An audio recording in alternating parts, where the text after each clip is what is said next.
For 7 days straight, an eerie blood-red bus would stop in front of my house at 3:33 a.m. This seemed strange mostly because, like the vast majority of American towns, Frost Hollow had no public transportation at all. Even stranger people always got on and off the bus. Whenever it stopped, they all looked extremely tall and thin, and whenever it tried to focus on their faces, they seemed like no more than a flesh-colored blur. On the morning of the 7th day, I had called the sheriff's department to ask them about it. I had no better idea as a woman with a thick southern accent answered the phone. Morning. Sheriff's office, how can I help you? She drawled. I hesitated, knowing where to start with this odd story. I'm not really sure who to call about this, but there's a bus stopping in front of my house in the middle of the night, dropping people off. I live on Slaughterhouse Road past the abandoned school. It's a little strange because it only comes past 3 in the morning, and there are always people waiting to board it. I rambled, sweating heavily. Felt like a fool. The woman went silent for a long moment. I could hear her slight breathing on the other end of the line. We don't have any buses going to Slaughterhouse Roads, or she said insistently. There are no buses in the town at all other than for the public schools, at least not public transportation. Perhaps it's a private company. Did you see any company logo or information on the side of the bus? Any route numbers or anything? Sometimes the nursing homes or medical facilities might have private buses for elderly or disabled patients. I had been trying to avoid this subject, but now I had no choice but to reveal what I saw. On the side of the bus it said Inferno Express and the route number said 66. I heard only breathing on the other end of the line for a couple seconds, as if the woman were waiting for the punish line. A heartbeat later, I heard her hang up on me. Stood there listening to the whine of the dial tone, thinking and wondering. I knew I needed evidence of the mysterious night bus, and I felt determined to get it. 3 a.m. I put on a black long-sleeve shirt, black sneakers, and black jeans, trying to make myself as inconspicuous as possible. Nervously, I grabbed my digital camera and headed outside. The night felt beautiful, warm and humid with a soft breeze. It smelled the fresh summer air sweeping down the rolling hills. Trying to calm myself down, it felt as if I were going out to commit a murder, rather than just trying to capture video of a random biz in my own backyard. I crept across the road, seeing the windows in my neighbor's house stood dark. The street I lived on consisted mostly of woodlands, with a few scattered houses. There were plenty of good hiding spots. I knew the bus stopped in front of a patch of marshy swampland a few hundred feet down the road, right on the border of my neighbor's property. I found some large, thick bushes near the street to hide behind, making sure I was fair no way to avoid being detected, while still maintaining a clear line of sight. I checked my watch, seeing the minute hand creeping toward the penultimate moment. This was my last chance to leave. I felt terrorizing anxiety and uncertainty, sweating heavily. Closed my eyes, waiting and listening. It seemed only seconds later that I heard the approaching rumble of a powerful engine echoing far down the road. I went into action, immediately pressing the record button. It turned the camera on myself, whispering furtively, "Hello, my name is Landon Peer."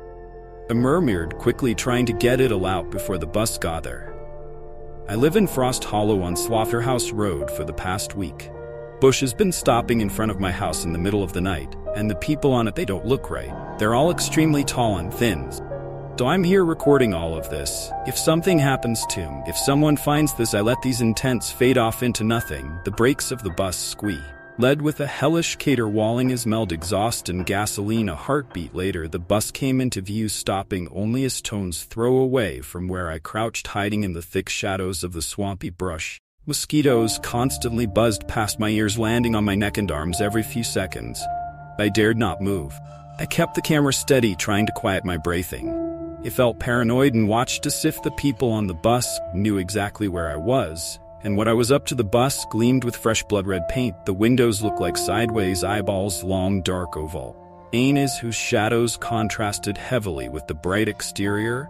I checked to make sure the camera was recording, satisfied to see the small red indicator light glowing bright. I hoped that the people on the bus wouldn't see the slight glare of the screen or the red dot of the camera. If indeed they were people at all, the door at the front slid open with a shrieking of rusty metal, and interior light turned on inside the bus, glowing with a fiery radiance. All of the strange eye-shaped windows shone with the bright scarlet illumination. It danced and strobed, sending long shadows skittering down the swamp at the front. A Zawa driver in a black suit with white buttons and high-polished boots, almost reminding me of the garb of an SS officer. He looked extremely tall, his bone-white head extending nearly to the ceiling. Two lidless black eyes bulged from his head like the eyes of some monstrous praying mantis. They looked nearly the size of oranges. He gasped as she turned to look in my direction. I wondered if those enormous eyes could see the tinny red dot on my camera. To me, horror. My question was answered moments later. Tall, faceless silhouettes stepped off the bus, appearing suddenly in the crimson light. I looked through the screen of the camera, zooming in to try to see any signs of eyes or mouths or noses. Yet, here recording showed everything clearly enough. The smooth, featureless flesh stretching across their egg-shaped heads. Their arms stretched down nearly to their feet, their fingers long and twisted like the gnarled roots of a tree around their bodies. As orange jumpsuits like those prisoners in the area. Worth their smooth, hairless skin rippled slightly, moving in and out. As if this is strange creatures breathed it. Few of these bizarre creatures entered the woods and swamps, diverging in different directions. One of them went towards a neighbor's house. Creeping around the side with exaggerated, eerie steps, it glanced in the windows, with its eyes face putting its long fingers around the sides of its head, as if it were trying to block out the glare of non-existent sunlight. It was as if these abominations had only heard about human mannerisms through word of mouth. It tiptoed forward on dull black shoes that seemed twice as long as any normal human foot. The bus stayed unmoving in front of me, its engine idling loudly, the door hanging open. I saw the driver pushing himself up off his massive chair, he slunk forwards bow. Inga's smooth hairless head as she exited the threshold like the faceless creature, she tipped to head forward. In an exaggerated, almost childlike manner, his bulging black eyes glittering, he looked completely insane. He kept his arms raised, drawing the claw-like hands back and forth with every overemphasized step. I realized with mounting horror that he appeared headed in my direction a few moments later. I was certain of it, his head ratcheted up to face me, his protuberant eyes appearing more excited and manic than before. My heart hammered in my chest. I looked around for a way out. The hairless jaws grinned with a psychotic gleam. As the driver quickly pushed his way through the thick bushes at the border of the road, his gaze never faltering, his eyes never leaving mine. At that moment, a fear like had never experienced before shot through my body. I stumbled to my feet, turning to sprint blindly into the forest, but behind Malaya fed swamp. As soon as it took a single step, my foot sunk deeply into the earth. Brown water flooded over the moss, covering the ground in a superficial layer. As it collapsed under my weight, it wore my arms windmilling, as I nearly fell forward into the rank water, but a hand shot out, grabbing me by the back of the neck. Yanking me back, the hand felt burning hot. As if the flesh of the owner had an extreme case of fever, my digital cameras leapt out of my hands, falling into the swampy ground with a wet hudgetu. Fff meme, a scream, trying to grab at the hand holding my neck with an iron grasp. I was still facing away from the bus, but I felt myself being pulled backwards, stumbling. I tried not to fall, my foot caught on sharp rocks and roots, but the sharp fingers of the hand never loosened. It would just pull me back up to my feet, fingers digging into my flesh with an agonizing pain. I felt small trickles of blood running down my back and the sides of my neck as we got back to the pavement. The driver threw me down hard in front of the bus steps. I felt skin tear along my knees and elbows since. At the many cuts and bruises I had suffered, I raised my head slowly, blinking my eyes blee. I looked up through the open door, seeing the enormous driver's seat sitting empty. It took me a few moments to realize what else I was seeing. But when I did, a sense of horror like a lightning strike smashed down upon me. The steps shelled human bones, arm and leg bones placed side by side, covered the entire surface of the stairs. Many looked yellowed and cracked with age, but others seemed far fresher, bones smoother and whiter. The driver's chair was even more horrifying. Hundreds of grinning human skulls composed the guts of the chair, rising up to the ceiling. Human skin covered the front and seat, pale and leathery. Countless human teeth stuck out of the skin, their roots embedded in the supple flesh. The teeth rose up to the top of the busy crisscrossing diagonal pattern. I glanced back at the driver, seeing his thin body looming over me, one inhumanly long arm pointed at the open door of the bus. It reminded me of the Grim Reaper showing the way forwards to the recently dead. He stood without speaking, his eyes glittered with insanity, and he had a rug plastered across his smooth white face. "No, I don't want to," I pleaded. "Don't make me get on it. I'm sorry. I'm so sorry. It should never have come out." There the driver stayed as still as a corpse, with a face like a grinning death mask.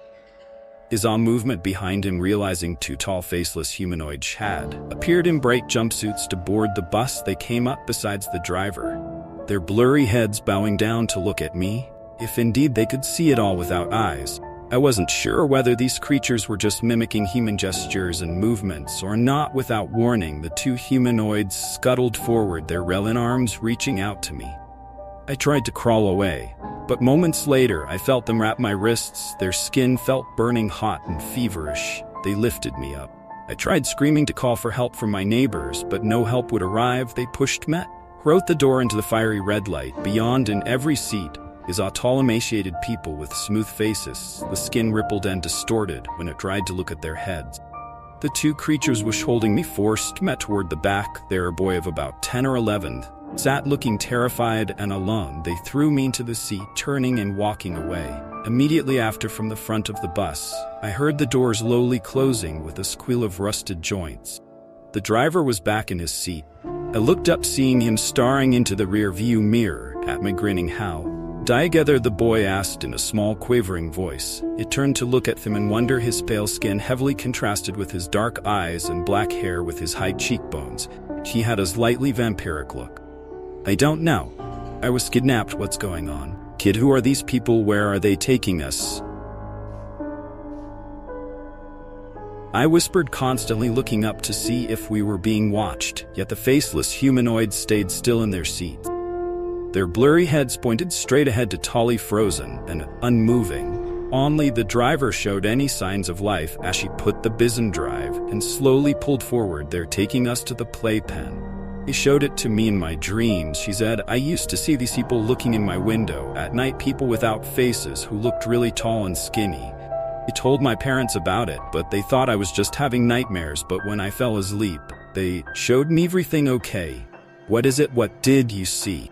I asked. His face went pale. He just shook his head.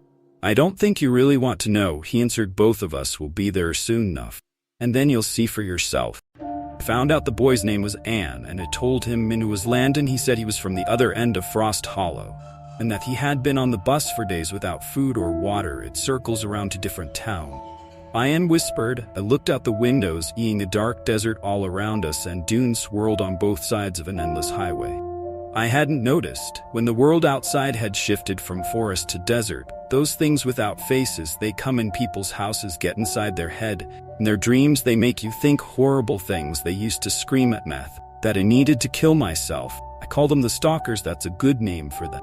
I said, listlessly, still staring out the window at the shadow, endless dunes. "We're not getting out of this. We are we, and I mean alive? Probably not," said, his voice hopeless and dead. On the horizon of the dead dark desert, a black monolith rose high in the air in emerald shape. It looked like a lighthouse, but it had no windows, and its outer walls looked like polished obsidian or onyx. It appeared to rise hundreds of stories into the cloudless sky. Bus started slowing down. The crimson lights lit up overhead. I looked forward, realizing that all the stalkers had turned their blurry heads, now to stare straight back at me. I and the driver, too, continuously looked at us through the rear view mirror. As the bus came to a stop, now arriving the playpen, a robotic female voice intoned calmly through speakers built into the walls. The door at the front floor you open, except for the idling of the engine. Everything had gone deathly silent. "Think they want us to get out?" and whispered nervously, slowly getting to his feet. I wanted to say not to fight back, but with dozens of faceless stalkers staring at Titsus in their eerie frozen poses, my courage failed me, and unsteady legs. I got on my feet and followed down the walkway. The faces of the stalkers turned to follow us, seeming to blur and ripple faster with excitement. I wondered what would happen once we got outside, but in reality I had no inkling of the horrors ahead. As I stepped down onto the inky pavement of the street, I realized that this desert felt freezing. Cold winds wept across the dunes at tremendous speed. Clouds of darks and obscured the black sky. The bus door stayed open, all of its passengers watching us with interest. The driver, too, never took his eyes off of me, and I wanted to get far away from this creepy stalk. Go, is that? Over the roaring winds, putting a hand on Ian's shoulder, he flinched away, looking small and scared. Side by side, Wes started walking down the road. It wasn't long before we found our first body. A mummified corpse lay on the side of the street, its dried flesh sticking tightly to the bone. Its eyeless socket stared straight up. Its open mouth looked like it was frozen. And in a silent scream, a black hole filled with sand. Ian gave a strangled cry as she saw it falling back. Hey, buddy. It's okay, I said, it's just a dead body. He shook his head, pointing vigorously at the desiccated corpse.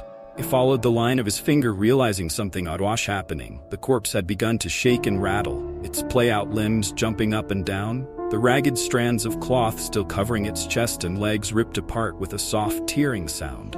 Wet black tentacles covered in dozens of eyes rose up, snapping apart their remaining bones and flesh with ease. Eastrbs jutted to plick spikes. Something hellish slithered out, trolled on its tentacles, a ball of slithering limbs covered in something slick and shiny, thought the size of a small dog. As its pit out, its width and height doubled. It had no head or central mass, but its many eyes constantly blinked in chaotic and random patterns. The eyes looked blue and very human, bloodshot and dilated with fury. Get away from it, Ian screamed with a terror. I had never heard Nikhil's voice before. Her yipped at my arm, pulling me back. I stumbled, nearly falling. The tentacled creature slithered towards us at an incredible speed, its many eyes focused to hanging furious. As we turned, I glimpsed stalkers watching us from the sides of the street. Their blurred faces stayed hidden in the sand, storms blowing past, but I saw their tall and human silhouettes in the darkness. They reminded me of spectators watching gladiators dying in the Colosseum. What is it? But is it? Is shrieked over the roaring winds. What happens if it catches us? Ian was breathless with terror, sprinting ahead of me. He was every fast. Kid, don't let it catch you, I screamed back. I realized the monolith stood ahead of us only a few hundred feet. A powerful current of hope surged through my heart as I saw a massive threshold filled with white light, but as I got within a stone's throw away, I felt something warm and slick close around my ankle. I screamed as I fell forward, seeing Ian disappearing through the doorway, his silhouette sharp and clear for a moment, where the white light swallowed him up like a hungry mouth. God damn it, help me, I cried, crawling towards the white light. I kicked and struggled against the tentacles wrapping around my leg. With a grip like squeezing metal bands, I dragged my hands through the sand as I felt myself pulled back, my head smacking hard against the pavement underneath. Stars danced in front of my vision in the gloom and darkness, swimming against unconsciousness. I glimpsed more of the stalkers, always watching from a far distance, their flesh seeming to ripple with excitement at the prospect of witnessing imminent death and dismemberment as more tentacles wrapped around my waist. I looked back only inches away. Furious, dilated eyes stared back, the tendrils towards my mouth. Others held my head in place. I didn't know what it would do once it got inside me, but I knew instinctively it would be something horrible. I heard a horseshot, felt something smash into the creature on my chest. I felt the tentacles suddenly retract from my face and head, the eyes turning to look at whatever new threat had arrived. A thin man with a long beard and haunted eyes stood above me, holding a homemade stone club. It looked like it had been whittled from sandstone, the end formed into a jagged point. Tentacled creature, his said like a snake as the man bashed it again. Finally, mercifully, it released me. I rolled away, coughing and sputtering. Run, you idiot, the man cried, smashing the creature through one of its many eyes with the sharp point at the end. The eye exploded in a shower of black blood and venous fluid. The creature's hissing escalated into a distorted wail that split and echoed like hundreds of voices screaming at once. I didn't need more encouragement than that. Shell-shocked and terrified, I scrambled to my feet, sprinting the last few steps towards the threshold. I looked back to see the man running behind me, the tentacled creature hissing and gurgling as it pursued. Together, we fell through the doorway of white light. As soon as we crossed the threshold, the creature topped its eyes, furiously blinking and glaring. A few beats later, it trolled away, its silhouette disappearing into the shadowy doom outside. Well, that star spawn almost got you, the man whispered, clapping me on the shoulder. Good. I was coming back. This way I went out hunting, he showed me, twisted rattlesnake slung around his back. "I'm Teddy, by the way," he reached out his hand to me, but I only stared at it to let it drop after a moment. "Starspawn?" I asked and nodded eagerly, his brown eyes gleaming. He looked extremely thin and malnourished, and the clothes he wore were frayed and falling apart. I wondered how long he had been wrapped here. "That's what we call them." At Teddy and Sword, they come off the black god parts of his body, sometimes fall off when he's sleeping, little parts here and there, but they regrow into those things. The star spawn, if they get their tentacle down your throat, it's game over, buddy. A little piece of them breaks off and starts growing in your stomach, eating away at your organs and muscle until it decides to break through. It's not a fast death. Either you might be in excruciating pain for weeks before it kills you. I looked around the room in the black tower where we stood, a massive chamber with gleaming obsidian walls surrounded you, extending up dozens of feet to a flat black ceiling. The bright spotlight pointed down at us, illuminating the room, and white light stairs made of the same stone spiraled up the outer perimeter of the circle, disappearing into a gap in the ceiling. "My friend came through here," I asked. "Do you know where he's?" Teddy shook his head. "What's your friend's name?" stranger asked. I laughed uncertainly, then introduced myself. "Well, he's got to be upstairs with the other one." "The other one?" I asked. Teddy nodded. "We're not the only refugees here. Landon," he answered. "The bus brings more victims all the time from all over the world. A lot of them don't last long. The star spawn of Tin get them, and if they don't, the stalkers hunt them down and torture them to death. I've seen a lot of bodies skinned alive, people who got caught by the stalkers." "Well, let's go see them," I said. "I want to make sure he's okay. He's just a boy." "You know," Teddy looked at me grimly, "he's not the only child who's been brought to this place," he answered. "I've seen more corpses of children here than you could possibly know." I walked up the stairs with Teddy at my heels. Rising through the gap in the ceiling, here there was an even larger chamber rising up thousands of feet into the air. Towards the top of it is something massive and black with thousands of tentacles. It stuck to the flat ceiling, slick and wet, that the countless enormous eyelids on its limbs tightly closed in sleep. Drops of slime occasionally fell down from the creature's body, landing on the floor with soft patterings. I saw an old woman sitting next to a small fire with Ian by her side. She had a rattlesnake on a spit and was cooking it. Ian had a leather satchel of water in his hands, which he drank from thirstily before passing it back to her. I remember him saying he had been trapped on the bus for days, and I wondered if he had any food or water. That whole time I walked forwards, waving and smiling, feeling much more hopeful seeing Ian alive and well. I glanced nervously up at the tentacled monstrosity, uncertain of whether I should be afraid or not. "The black god sleeps above us," the old woman whispered. "Do not wake him. We must escape before he wakes," Teddy said furtively, putting a calloused hand on my shoulder.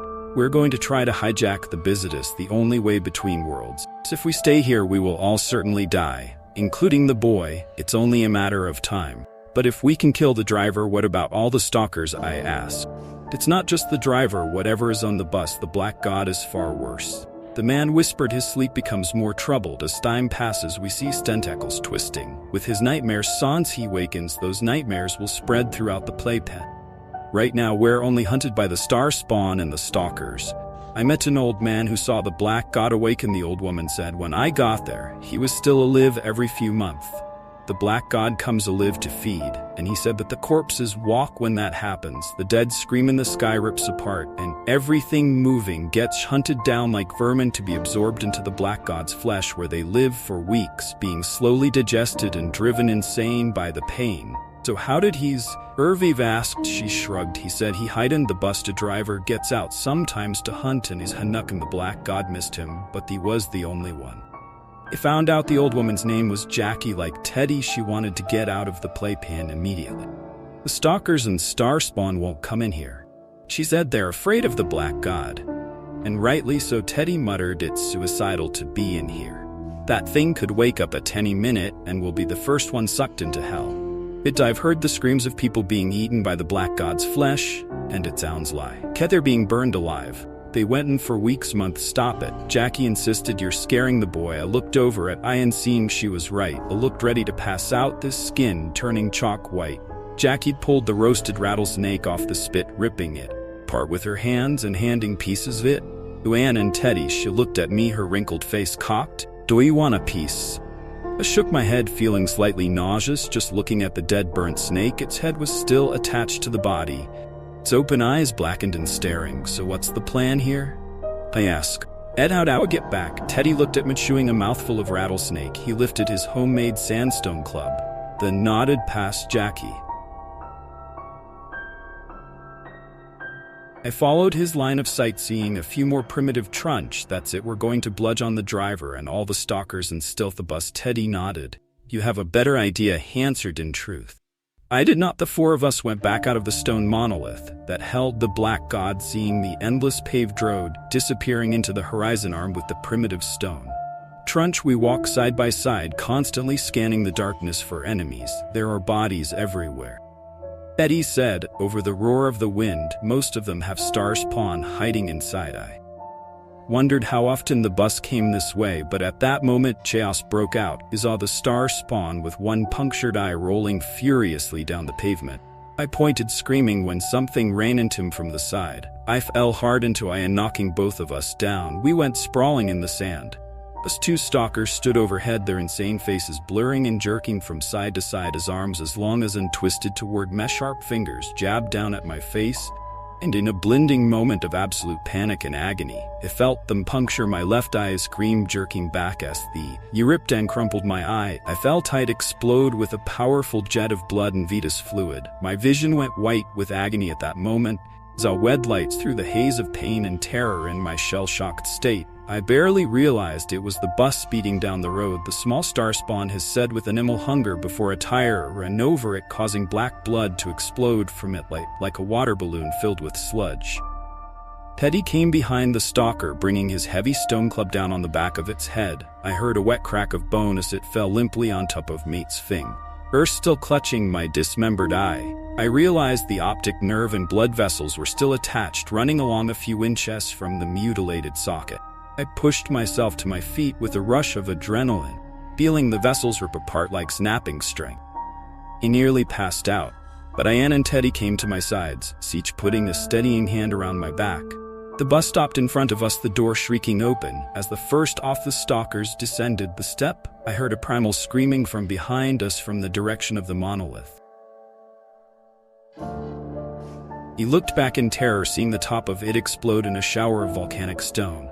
As massive tentacles, hundreds of feet long, reached blindly out, the blade pulled itself up like a colossus sitting atop the world. Its many gigantic eyes glared down balefully. It's starting. Teddy screamed, we need to get on that bus now. Staggering, I watched the three of them run forwards, followed behind, feeling weak and sick with my one remaining eye. As all the driver descending the stairs, his black eyes bulged as she stared up at the sky. I realized with horror that the cloud shed started to rain fire. The flickering flames lit up the world as the black god roared with a primal scream. Teddy ran forward, raising the club to strike at the driver. Casually, almost lazily, the driver raised one hand, grabbing Teddy by the neck and lifting him off the ground. His sharp fingers stabbed into the skin and flesh, digging deeply. As Teddy gurgled, he weakly brought the club down as the driver threw his broken body to the side of the road. Teddy twitched, suffocating on his own blood, and seizing, I watched his eyes roll back in his head. Jackie and Ian ran at the driver,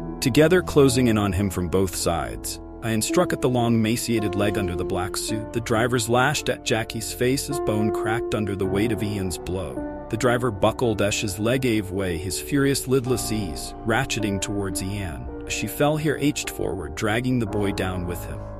He saw Jack on the ground next to them with deep stab wounds seeding through her eyes and into her brain. Blood spurted from her still body. Stumbled forward, raising the club and bringing it down on the back of the driver's head. Head collapsed. Idasha clawed and stabbed at Ian's face and neck, opening up his throat. In an instant, I heard gurgling and weak cries as I jumped onto the bus, sickened by all the blood and death.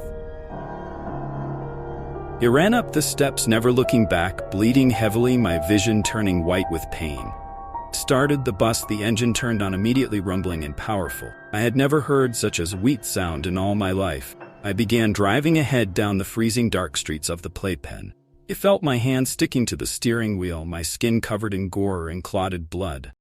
I glanced in the rearview mirror and had to repress an urge to scream. Every seat was filled with stalker, their blurring faces looking straight ahead there, their long mannequin-like bodies twisted and jerked like one single hive mind. They rose up ahead. The dark street disappeared into a spiraling vortex, color of fresh blood. I accelerated, pushing the bus as fast as it would go, afraid to look back to see what the stalkers would do. I drove through the vortex, pushing the bus up to 70 and 80 man-hour. The blinding torrents of crimson light dissolved to reveal my street's Laughter House Road. Slammed on the brakes, glancing back to see E-stalker only inches behind me. Eight's twisted fingers reaching out to grab me. Their heads jerked from side to side, blur. Ingen jumping, their arms seemed to vibrate with seizure-like movements. I heard a krill-like one voice, a sound of anticipation and bloodlust. I opened the door and fell out of the bus. Sharp fingers clawed at my head and scalp. Fresh blood ran down my face as I crawled across the pavement, screaming and crying. Thankfully, one of my neighbors heard me and came out, shining a flashlight in my bloody, mutilated face. Soon after, I lost consciousness. I remember waking up in the hospital, but my nightmares were always of playpen and the black god, and I think they always will be. Foe. R.